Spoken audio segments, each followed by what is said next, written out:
আপনার প্রথম প্রশ্ন হল 1. বিশ্বের বৃহত্তম হ্রদ কি? ক. কাস্পিয়ান সাগর, খ.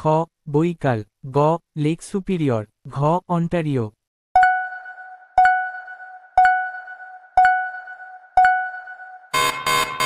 আপনার সঠিক উত্তরটি হল খ। আপনার দ্বিতীয় প্রশ্ন হল 2. সৌরজগতের কোন গ্রহটি লাল গ্রহ নামে পরিচিত? ক. শুক্র, খ. পৃথিবী, গ. মঙ্গল, ঘ. বৃহস্পতি।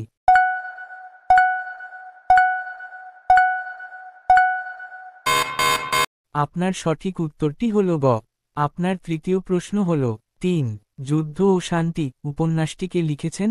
ক. আন্তন চেখভ, খ. ফিওদর দস্তয়েভস্কি, গ. লিও টলস্টয়, ঘ. ইভান তুর্গেনেভ।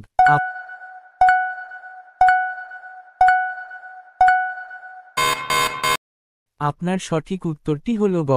এরকম আরও ভিডিও পেতে সাবস্ক্রাইব করুন আমাদের চ্যানেল অজানার সন্ধানেকে।